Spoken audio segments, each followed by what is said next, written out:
Good morning, Waterloo. And good morning to everybody in Kitchener and Chatham, West Side, and online. This is week 7 of the prophetic imagination, and you're still coming back. I thought for sure we would empty out, and then it would be okay because then we'd have Easter, and everyone would come back. But this is a series where we are listening to the words of the prophets. These strange, disturbing, visionary type words that wake us up to who we're supposed to be, that give us a fresh vision for what it could look like if we allowed God to truly reign on our lives and reign in the earth. And we've been looking at what I think are difficult topics. Difficult not because they're unclear, but because they sometimes are counter to our culture, or they force us to really wrestle and get to a place of surrender. And today is no different. Today we're going to look at a difficult topic. A difficult topic because it requires nuance, because it requires a lot of prayer and reflection, because it's an idea that can become caricatured and change the way that we might present or think of the story of Jesus, and ultimately change the way that we think about who God is. So this is an idea that is like a bit of dynamite. Handle with care. The idea, the theme, is called, turn your clicker on before you start, that's what it is. No, it is called the Day of the Lord. The Day of the Lord, to give you a bit of a preview, is the day where God's judgment comes. It's the day when his wrath comes. It is the day when he looks at the evil on the earth and he decides, I'm going to sweep this away. Because ultimately I am good and I cannot allow this evil to continue forever. But it is also a day of rescue and a day of mercy. It's a day where we have to ask questions about what will God do with evil? What sort of consequences will be given to those who have fully aligned themselves with the ways and the systems of evil? And this is an idea, like I said before, that requires nuance and care and prayer and reflection. And so today, let me just tell you right off the bat, what's going to happen for many of you is you are going to have more questions than answers after today. We're gonna get steeped into this theme. I'm gonna develop this theme throughout the scriptures for you to show you that you cannot escape this theme. This is not there's a couple places where this theme emerges. No, this is the theme that is a macro theme throughout the entire scripture, which means that if you want to be a follower of Jesus, you gotta wrestle with this theme. And so here's the picture that I have in my mind. Sometimes I imagine a sermon and I'm like, I'm going to do the sermon, and it's going to be great, and people are going to feel, and then I'm going to go, and you should try this, and then you're going to leave, and you're going to go, I'm going to try that thing. That's not today. Today is, then there was this idea, and this idea, and this, and I was so confused, and I had questions. I wanted to put my hand up, and then I left, and I was like, I don't know what to do. And it feels like perhaps, this is the imagery that I have, that you've been put in a wrestling ring with a wild animal, and then the door's been locked. That's what I'm going to do to all of you today. I'm going to put you in this ring with this idea that you cannot escape. If you decide I want to be a follower of Jesus, you cannot escape, and you got to fight this idea. And you got to wrestle with this idea. And this may not be a journey that is like a couple hours long or a couple weeks. This may be a journey for you as you follow Jesus and wrestle with this idea. So, with that said, let's begin. To understand the idea, the theme of the Day of the Lord, we first have to realize that this day emerges in imagery before it emerges as a title. So before you get language of the Day of the Lord, like those words in the scriptures, you get imagery of this day that only looking backwards do you realize, oh, that was a day of the Lord. And so the first day of the Lord is a story that many of you know called the Exodus. And I need to tell this story, even though many of you have heard it before, and as I tell it, I need you to imagine that you are there. And this will all make sense later on, why this is so key. If you do not feel this story of the Exodus, then it will make it very hard to wrestle with the Day of the Lord idea later on. So let me give you the brief recap of the Exodus story. The Exodus story is of God's people, the Hebrews. Later on, we'll call them the Israelites. And they are in slavery for 400 years under the Egyptian Empire. Right away, you got to just stop. 400 years. 400. That means that people were born into slavery and died in slavery. That means that your dad knew of this, and your grandfather knew of this, and you had heard about this. And we're told in the book called the Exodus that this truly was slavery that was miserable, that was harsh, that was suffering, that the Egyptians treated the Israelites ruthlessly. This is horrific. And for 400 years, this is the story of these people. And we're told that they cried out to God, God, do you see what's happening to us? Do you see our suffering? Will you save us? For 400 years. Until finally one day, God calls a prophet named Moses. And he says to Moses, I have seen my people and their suffering, and I have heard their cries, and so I am coming down, and I am going to rescue them. And then Moses famously will go before the Pharaoh, the king of Egypt, and he will tell him, let the people go. Let God's people go. And Pharaoh will not. And Pharaoh, throughout the progress of the story, will eventually harden his heart to the point where he will never let these people go until God brings plague after plague after plague upon the people, warnings, saying like, these are really God's people. You should really let them go. You should really rethink this thing that you're doing here. You should really, until finally we get the ultimate plague of the death of the firstborn. And at this, the Pharaoh finally relents and allows the people to leave. And so they gather up all their things, and it's like the middle of the night. And they're gathering up all their things, and they begin to march to freedom. Then the Pharaoh changes his mind. He's like, what are we doing? We can't let our workforce go. And so they begin to chase them. And so now you have a chase scene happening. And finally, the people, as they are marching, they see the enemy, the Egyptian army behind them. And in front of them is a sea. And they feel trapped. And they had been being led by God, like the angel of the Lord in this giant cloud. They've been being led here, and then they finally get here and they realize we are now between the sea and the greatest army on the planet. Thanks, Moses. Thanks for this rescue. And they begin to complain, at which point Moses says to them, do not be afraid. Stand firm and you will see the deliverance of the Lord. The enemy army, the Egyptian army that you see today, they're right there. They're coming for us. The Egyptian army that you see today, you will never see them again. God is going to fight for you.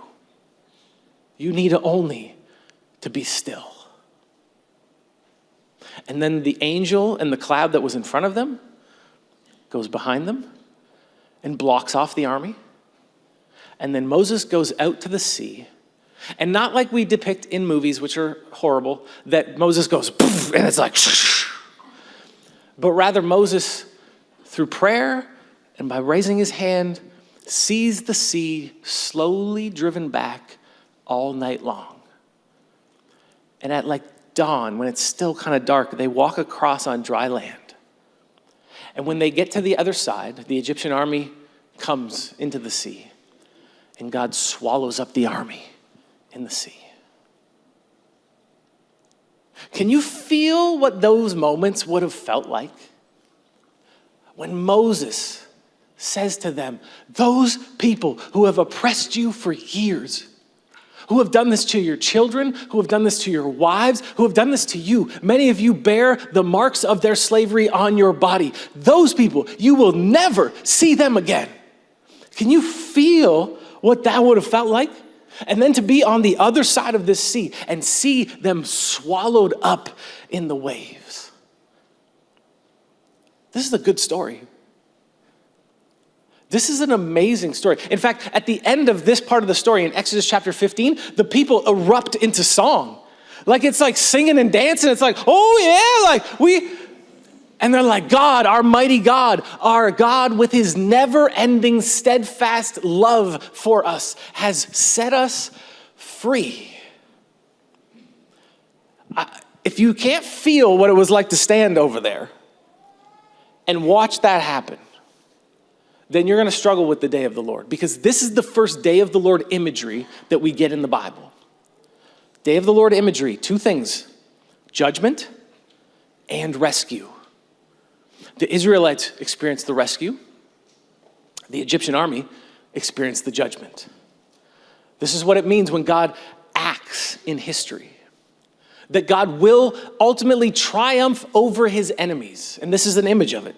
He's triumphing over his enemies. Judgment and mercy. Judgment and rescue at the same time. The God who acts.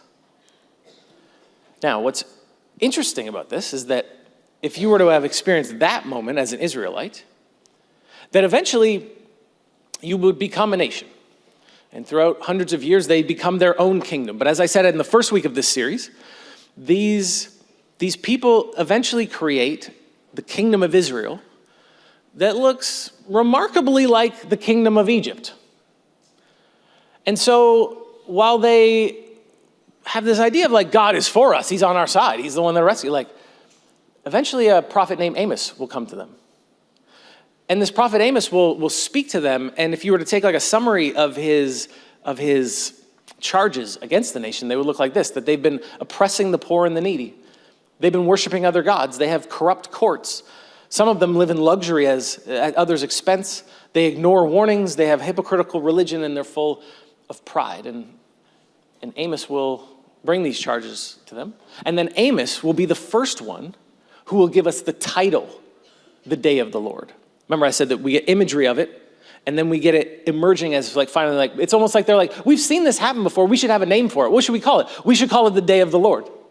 And that's the day of judgment for our enemies and rescue for us. At least that's what they thought. But Amos will come and he'll bring these charges, and then he will say this: woe to you who long for the day of the Lord. Why do you long for the day of the Lord? That day will be darkness, not light. Amos is like, you're longing for the day of the Lord? You bunch of fools. You idiots.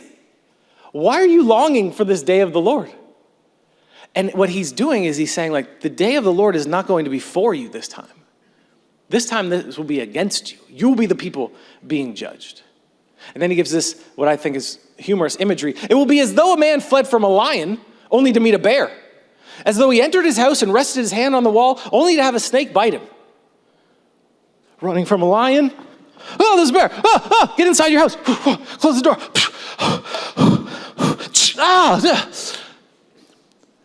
Like it's imagery that is meant to tell you, like, there will be no escaping this day of the Lord.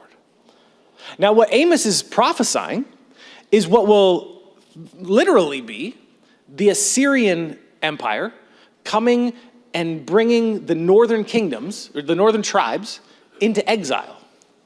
And so he uses this intense imagery, and we're going to read a little bit more of it, to describe something that actually happens that doesn't have to do with lions and bears and snakes. It has to do with actual nations at war with one another. Amos continues, will not the day of the Lord be darkness, not light? Pitch dark, without a ray of brightness. Pay attention to this theme, darkness. We'll talk about that later, but that's a major theme when we talk about the day of the Lord. I despise your religious festivals. Your assemblies are a stench to me. Even though you bring me burnt offerings and grain offerings, I will not accept them. Though you bring choice fellowship offerings, I will have no regard for them. Away with the noise of your songs, I will not listen to the music of your harps. Think about this in terms of Exodus 15, after the sea closes on the army, they sing and they dance, and yet now God's like, I don't want to hear any more of the singing and dancing. Because you've become like that which I wanted to destroy and make you so different from. But let justice roll on like a river, righteousness like a never-failing stream. Do you see how this phrase could be so easily applied to the Exodus story? The people in slavery would have let justice roll on. Let justice free us from our oppressors. May your righteousness be like a never-failing stream.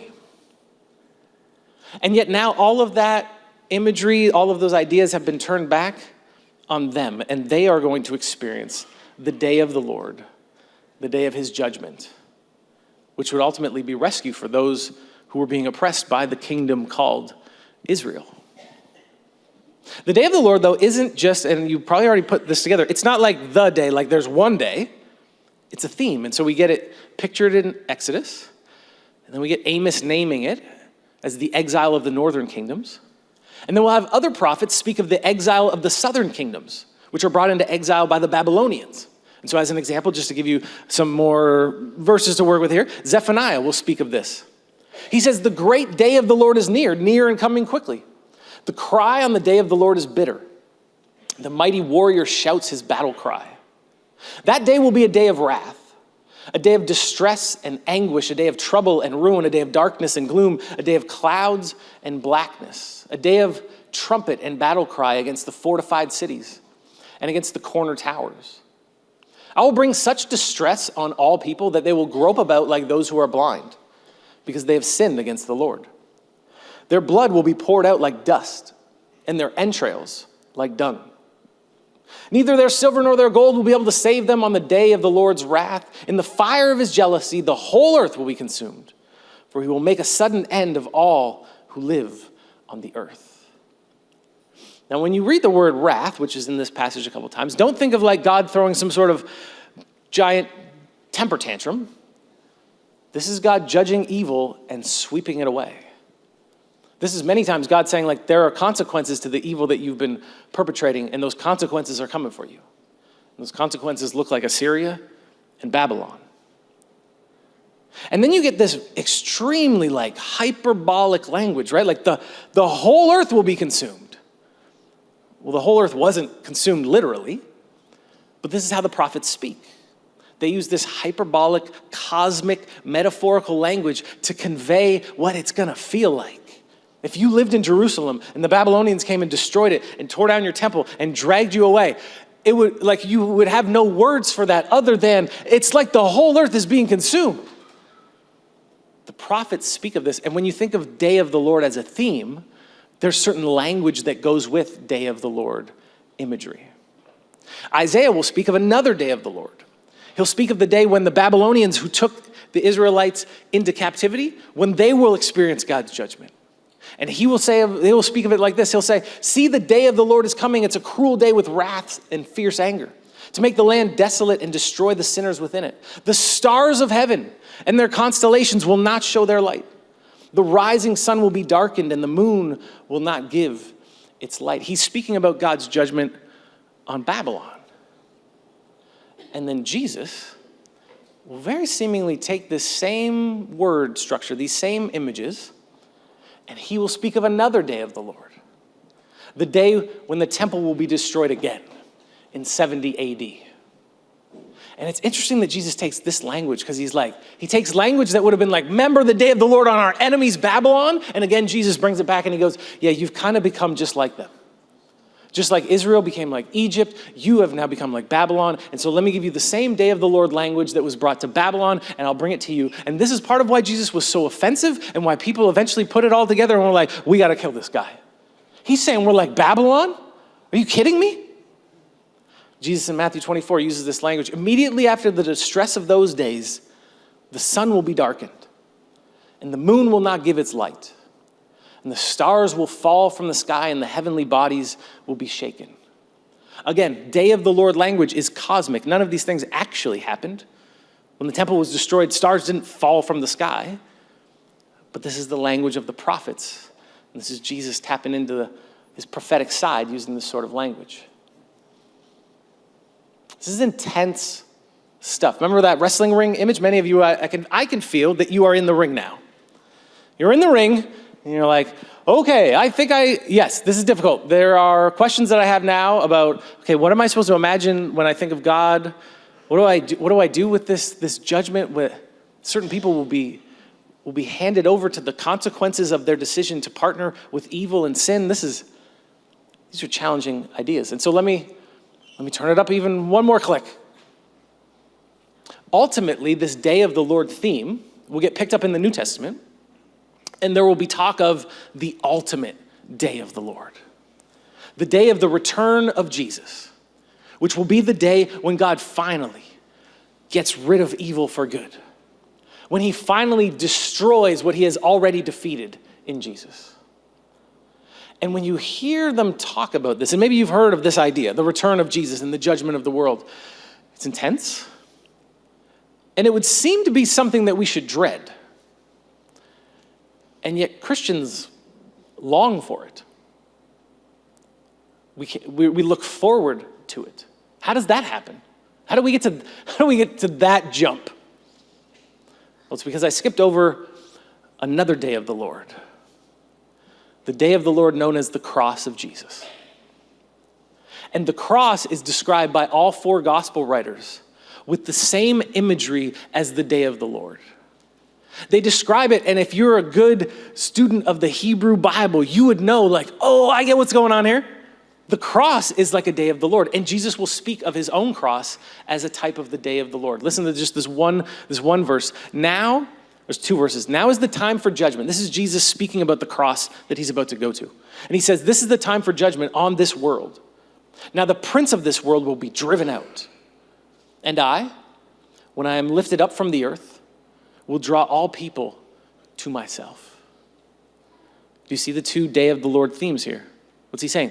This day is the day of judgment, but it's also the day when I'll be lifted up and I will draw all people to myself. It's a day of judgment and it's a day of rescue. With a pretty clear shift, though, in that this time of judgment that is on the world is not actually on the world. Who's it on? It's on Jesus. Jesus takes the judgment that comes with the day of the Lord and he says, I will bear this for you. And God will judge the sin in Jesus, the sin that Jesus is carrying, not that Jesus had sinned, but that Jesus carries. God will judge that. And then in Jesus, we'll be able to offer rescue to humanity. And so how do people who follow Jesus look forward to this ultimate day of the Lord? Well, because in Jesus, what we see has happened is that ultimate day of the Lord has been brought forward in history or backwards in history. And that judgment that is to come for those who are in Jesus, who are followers of Jesus, that's already happened. And if you're what's going to happen? Like when I stand before the judgment, you're like, no, that judgment already happened. The time of the judging of the world, it already happened. And now that you've been drawn to Jesus, you've been rescued.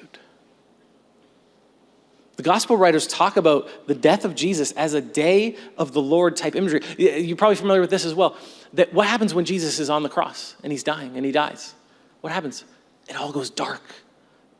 The darkness over the whole land. What is that imagery of? We just read a whole bunch of verses. It's day of the Lord imagery. The earthquakes that happen, the shake. It's this cosmic language to describe something that everybody was familiar with. Oh, I get it. This is the day of the Lord. Where's the judgment? Oh, it's on Jesus. Where's the rescue? It's coming from Jesus. And when you understand this, it makes sense of how the early Christians will then speak of the day of the Lord. How they will speak of the return of Jesus. Writing to the church in Thessalonica, a few decades after the death of Jesus, Paul will write this. Now, brothers and sisters, about times and dates, we don't need to write you. When's he coming back? What are the signs of the times? We don't need to try to decipher all. Just relax. For you know very well that the day of the Lord is going to come like a thief in the night.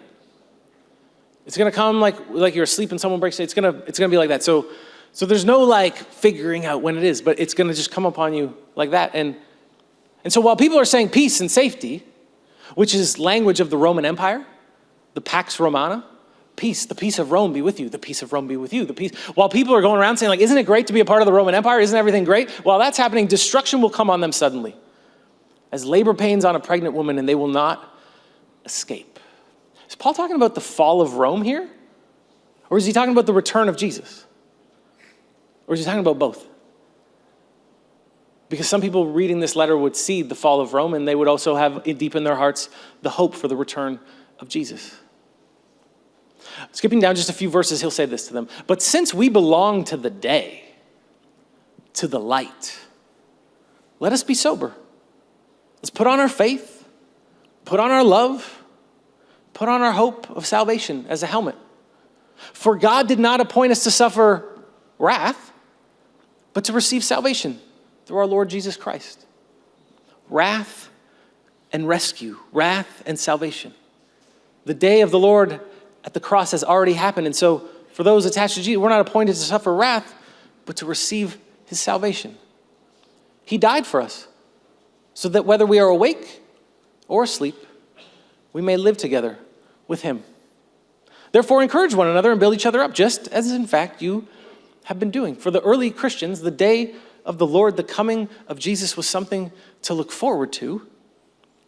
And when you can see it through the lens of those Israelites on the shore who had been rescued from their slavery, and when you've experienced that same rescue that Jesus offers to each one of you, rescue from what? Rescue from your bondage to sin and rescue from the fear of death. And when you have been rescued from those things by Jesus, you can't wait for his return. Because there is no fear of condemnation and there is no fear of judgment because he already took the judgment for you. And he just offers you, do you want the rescue? I know that still, as I try to paint it as something to be longed for, these ideas are still ideas that many of you will have to wrestle with. And ideas that from time to time I still wrestle with. Ideas about this idea of consequences, these ideas of God and his wrath and his anger, these ideas of what seem to be very violent images in the Old Testament. What do I do with these ideas? And so like I said, I'm not going to give you all answers or ideas around those questions today, but I did want to give you a bit of a preview that after Easter, we're going to do a series called When Everything is Unraveling, which might be happening to you right now. But it's the feeling of when your faith, it feels like somebody just grabbed a little thread and started pulling it. And now the whole thing, like I read a verse, I heard an idea, and now my whole faith, it feels like it's being pulled apart. I had an experience, and now it feels like the whole thing is falling apart. Or maybe you can't get to the place where you'd ever say that you even had faith because it just doesn't, I can't put it all together. This is a series for you. And so it's a great series to invite people to. It's a great series for people with doubt and uncertainties and who are wrestling with things. But that series is going to start after Easter, and I hope that you'll invite somebody to it. Two last things as I close. The first is that I talked about how important nuance and care and reflection are when we talk about this idea, and this is why. Because yes, this is a macro theme throughout the Bible, and yet it is not like our lead foot, if that makes sense. It would be a mistake, I think, to take this theme and then make the way that you share your faith, if you're a follower of Jesus, escape the coming wrath. Have you ever heard that before? I've heard that as the lead. Escape the coming wrath. It puts wrath too central. And then it invites people to make a decision based on fear. It really invites people to make a decision that is no decision at all. Would you like to escape the coming wrath? Yes, please. How do I escape that? Well, just eat this donut. I don't know, follow this guy. Like you don't even need Jesus. You just need fear, and then I'll just invite you to anything that is the opposite of that fear. So the message should not become, when we realize how dominant a theme this is, escape the coming wrath. The message should be the other end, which is receive the rescue. Have you experienced evil in the world? Have you experienced the effects of sin? Have you experienced your own brokenness and proclivity to selfishness? Have you seen that in the world and in yourself? Well, if so, let me tell you about a king who died to rescue you from those things. Who died so that you could one day say, those things that held me in bondage, you will never see those things again. That's the message. And this macro theme about the day of the Lord is meant to answer questions that arise perhaps after sharing that message, which are like, well, what about evil now? What does God think of evil? How's God going to respond to suffering? The day of the Lord is wonderful in responding to those questions, but I don't think that it should become our lead thing that we lead with. And yet there's lots of wrestling that goes on. So let me give you one last thought as you wrestle. I was reading through the Psalms the last couple weeks. I got this new notebook and it's got it's really cool actually. It has like a psalm and then like a page for notes and then like another psalm and a page. So I've been writing more notes than usual as I read through the Psalms, and I've been paying attention to themes and seeing things. And so this week I read Psalm chapter 8. And I noticed it's a beautiful psalm about what it means to be human. Let me give you a couple verses. What is man that you are mindful of them? Human beings that you care for them. It has these questions like, God, why do you even care? Do you even care? You care about it. How on earth? It's crazy to think that you care about us. You have made us a little lower than the angels, and you've crowned us with glory and honor. You have been made just a little lower than the angels, and you've been crowned with glory and honor. And God, what did he do? He made you rulers over the works of his hands.